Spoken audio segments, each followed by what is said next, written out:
Learn English through stories D33 PDF. Adapted and modified by Kulwant Singh Sandhu. Contents: 1. My Cousin Rachel. Chapters 7 and 8. 2. Grammar page. 1. My Cousin Rachel.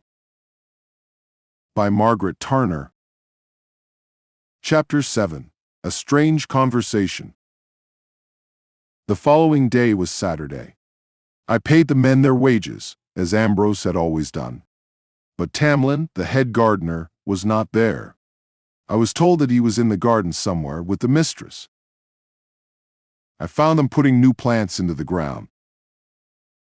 "I've been here since 10:30, my cousin Rachel said with a smile. "These are some of the plants Ambrose and I found in Italy. I had to put them into the ground quickly. Tamlin has been helping me." "And I've learnt a lot of things this morning, Mr. Philip," Tamlin said. "Mrs. Ashley knows far more about these plants than I do." After lunch, I took my cousin Rachel around the estate. She sat on a quiet horse and I walked beside her. She wore a black dress and a black shawl round her head. She looked very proud and very Italian, not like an Englishwoman at all. To my surprise, my cousin Rachel knew the name of every field and farm on the estate. As I walked by her side, we began to talk about the gardens of my cousin Rachel's villa. "When I was married to my first husband," she said, "I was not happy, so I spent my time planning the gardens of the Villa Sangaletti. I would like you to see them, Philip." I looked up in surprise. Didn't my cousin Rachel know that I had been to Florence and seen the villa? I thought my godfather had told her in his letter. I began to speak, but the horse moved on, and it was too late. I was very quiet on the way home. After dinner, we sat down together by the library fire. My cousin Rachel was sewing. I smoked my pipe and watched her hands moving quickly. They were small, white hands, and she wore 2 rings on her fingers. "Something is the matter, Philip," she said at last. "What is worrying you? Did my godfather tell you I had been away?" "Oh, no. I didn't hear of Ambrose's death from Signor Rainaldi's letter," I said slowly. "I found out about it in Florence, from your servants." My cousin Rachel gave me a long, strange look. "You went to Florence," she said. "When? For how long?" "I was in Florence for only one night, the night of the 15th of August," I said. The sewing fell from my cousin Rachel's hands. "But I left Florence only the day before." "Why didn't you tell me this last night?" "I thought you knew," I answered awkwardly. "I want you to tell me why you went to Italy, Philip," my cousin Rachel said. I put my hand in my pocket and felt the letters there. "I had not heard from Ambrose for a long time," I said. "As the weeks went by, I grew worried. Then in July, a letter came, a very strange letter. I showed it to Nick Kendall. He agreed that I should go to Florence at once. As I was leaving, there was another letter. I have them both in my pocket. Do you want to see them?" "Not yet. Tell me what you did in Florence." "I went to the Villa Sangaletti. When I asked for Ambrose, the servants told me he was dead. You had gone away. They showed me the room where Ambrose had died and gave me his hat. It was the only thing you had left behind." My cousin Rachel sat very still. "Go on," she said quietly. "I went back to Florence, to Signor Rainaldi. He told me about Ambrose's illness. He did not know where you were. I left for England the following day." There was silence, and then my cousin Rachel said, "May I see the letters now?" She read them over and over again. At last she handed them back. Then my cousin Rachel looked deep into my eyes. "How you must have hated me, Philip," she said. At that moment, I felt that my cousin Rachel knew everything. She knew everything I had been thinking about her all these months. Yes, I have hated you, I said slowly. Then why did you ask me here? To accuse you of breaking his heart, perhaps a kind of murder. I wanted to make you suffer, to watch you suffer. You have your wish, she said. Her face was very white, and her dark eyes were full of tears. I stood up and looked away. I had never seen a woman cry before. My cousin Rachel, go upstairs, I said. But she did not move. I took the letters from her hands and threw them in the fire. I can't forget, I said. If you will too look, the letters have burnt away. We can both remember what Ambrose wrote, my cousin Rachel replied. But it's better if I say nothing more. I cannot explain. Let me stay until Monday. Then I will go away. Then you can either forget me or go on hating me. At least we were happy today, Philip. But I do not hate you now, I said. I hated someone I had never met, even before those letters came. I hated Ambrose's wife, because I was jealous. Ambrose is the only person I have ever loved. You took him away from me, and I was jealous of you. Love can do strange things to people. I know that, my cousin Rachel answered. A love did strange things to Ambrose too. He was 43 when we met, and he fell in love. He was like someone who had been asleep all his life. His love was too strong. It was too strong for me, and too strong for him. It changed him, Philip. What do you mean? I asked. Something in me made Ambrose change, she replied. Sometimes I made him happy, sometimes I made him sad. Then he became ill. You were right to hate me, Philip. If Ambrose hadn't met me, he would be alive today. She looked at me and smiled sadly. Perhaps I was jealous of you too, Philip, she said. He was always talking about you. Sometimes I grew very tired of hearing your name. She stopped talking and picked up her sewing. If you wish, we can talk again tomorrow, my cousin Rachel said. Then, on Monday, I shall leave. Nick Kendall has invited me to stay in his house. But I don't want you to go, I said. There are so many things to do together. As I looked down at her, her eyes seemed to see through me and understand all my thoughts. Light me a candle, she said. I must go to bed. Then she stood above me on the stairs, looking down at me. You don't hate me anymore? She asked. Oh no. And are you still jealous of me, or is that forgotten too? My cousin Rachel laughed. I was never jealous of you, she said. I was jealous of a spoilt boy, whom I had never met. Suddenly she bent down and kissed me. Your first kiss, Philip, she said. I hope you like it. I watched her as she walked up the stairs, away from me. Chapter 8. 2 Letters. On Sundays, Ambrose and I had always gone to church. This Sunday, my cousin Rachel agreed to go with me. Our neighbors were able to see her for the first time, and the church was full. I heard people saying that my cousin Rachel was beautiful. This surprised me very much. As usual, the Kendalls and the vicar and his family came to dinner. I had never enjoyed these visits. But to my surprise, the afternoon was a great success. The time passed quickly. How I wished Ambrose had been with us. Everyone enjoyed themselves, except, I think, Louise. She said very little, and did not smile once. When our guests left at 6 o'clock, my cousin Rachel and I went back into the library. Well, Philip, my cousin Rachel asked me, have you enjoyed yourself? Yes, but I don't know why, I answered. Everyone seemed more interesting than usual. When you marry Louise, it will always be like that, my cousin Rachel said with a smile. A man needs a wife when he is entertaining. I stared at her. Marry Louise? I repeated in surprise. I am not going to marry Louise or anyone. Aren't you? My cousin Rachel replied. Your godfather thinks you are, and Louise does too. She will make you a good wife. When I am gone, you will need a woman here. But you are not going, cousin Rachel, I told her. What is wrong with this house and with me? Nothing. Tomorrow you must begin visiting, I went on. Then our neighbors will visit you. You will have many things to do here. I don't think I really like that idea, said my cousin Rachel, standing up. It would be better if I gave your neighbors Italian lessons. I am a poor widow and shall need money soon. I laughed.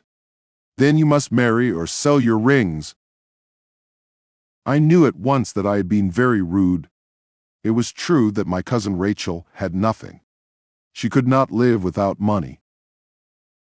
I called the dog and went out into the garden. I felt very stupid, and I stayed away from the house until it was dark. As I was walking, I had an idea. Some money must be given to my cousin Rachel, but I would not tell her that it was my idea. When I turned back to the house, I saw that the windows of Rachel's bedroom were open. Why are you walking in the dark, Philip? A soft voice asked. Are you worried about anything? Why, yes, I answered. I'm afraid you must find me very rude and stupid. Oh, nonsense, Philip. Go to bed. Something fell at my feet. It was a flower. The window was closed quietly. That week, more plants and small trees arrived from Italy. On Thursday morning, I rode over to Pelham, my godfather's house. My cousin Rachel was in the garden with Tamlin. She told me that she and the gardeners would be busy until the afternoon. I wasted no time and I was in my godfather's study by 10 o'clock. My cousin Rachel must have some money, I said. She is talking about giving Italian lessons. That is impossible. Nick Kendall looked pleased. I am glad you want to help Mrs. Ashley, he said. The bank can pay some money to her every quarter. How much do you suggest? When I told him, my godfather looked surprised. That may be too much, Philip, he said slowly. Ambrose would have wanted me to be generous, I said. Write me a letter for her and write a letter to the bank. You are as impulsive as Ambrose, Nick Kendall said. But he wrote the letters. I will take the letter to the bank, I said. But I don't want Cousin Rachel to know that I have arranged this. Will you send a servant to my house with the letter for her? Nick Kendall agreed. As I was leaving, I saw Louise. I can't stop, I said at once. I have come on business. Louise looked at me coldly. And how is Mrs. Ashley? She asked. Well and happy, I answered. She is very busy in the garden today. I am surprised that you are not helping her, Louise said. I'm sure Mrs. Ashley can make you do exactly what she wants. Louise made me feel very angry, and I left the house without another word. I rode to the bank and gave them the letter. I didn't get home until nearly 4 o'clock. I did not see my cousin Rachel. I rang the bell for Seacombe. He told me that Mrs. Ashley had worked in the gardens until 3 o'clock. Then she had asked for water for a bath. I decided to take a bath too, and I asked for an early dinner. Later, I went to my cousin Rachel's sitting room. I was feeling very happy. She was sitting on a stool by the fire. She had washed her hair and she was drying it. Come and sit down, she said. Why are you staring at me? Have you never seen a woman brushing her hair before? Wait here while I go and change my dress for dinner. My cousin Rachel was in her bedroom when Seacombe came in with a letter from my godfather. I stood up, feeling awkward. There was no sound from the bedroom as my cousin Rachel read the letter. Then suddenly, she came out of the room. She looked very angry. You made Mr. Kendall write this letter, she said. Did you think I was asking you for money? I am angry and ashamed. Ashamed? I repeated. I would be ashamed if Mrs. Ambrose Ashley had to give Italian lessons. What would people think of Ambrose? The money is yours. Take it. I was angry now. We stood staring at each other. Then my cousin Rachel's eyes filled with tears. She turned, went quickly into her bedroom, and shut the door loudly.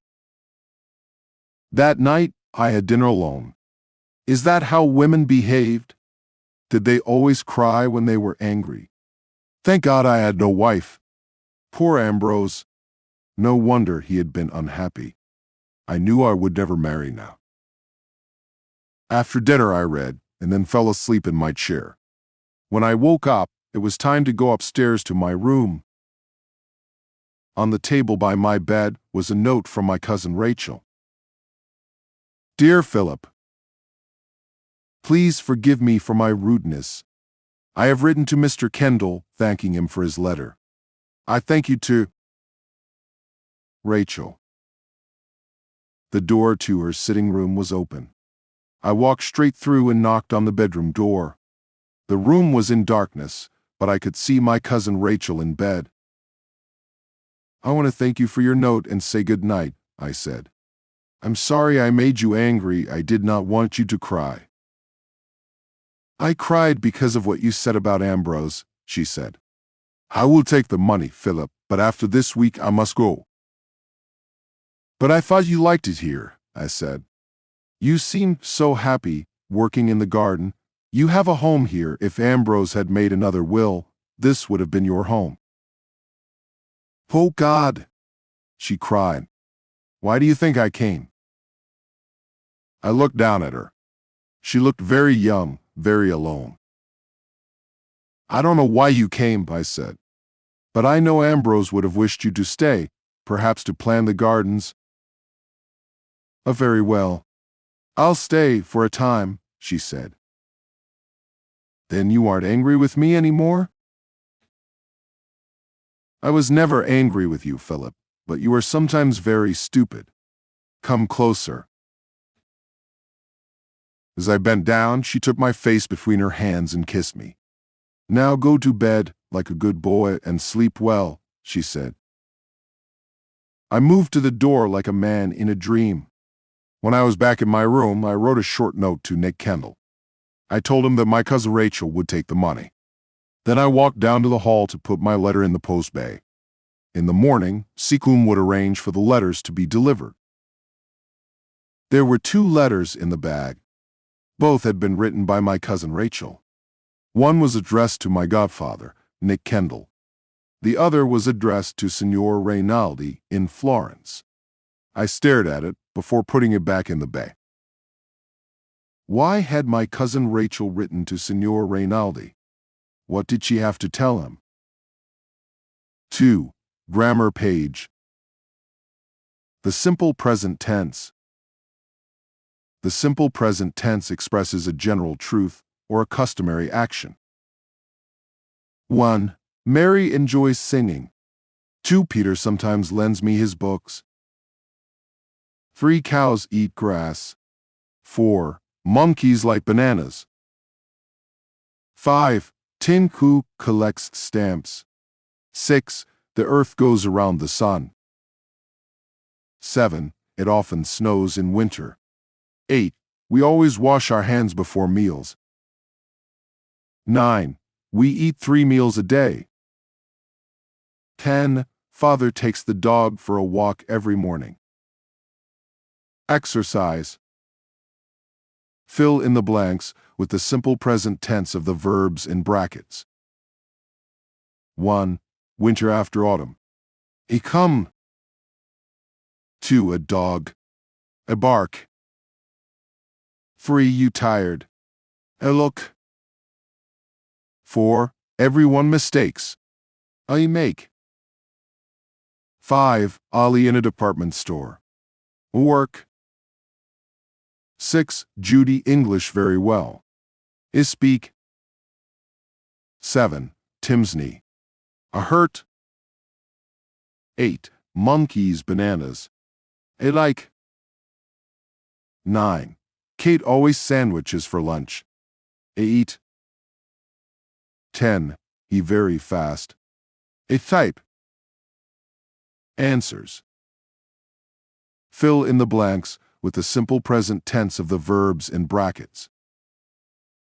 1. Winter comes after autumn. 2. A dog barks. 3. You look tired. 4. Everyone makes mistakes. 5. Ali works in a department store. 6. Judy speaks English very well. 7. Tim's knee hurts. 8.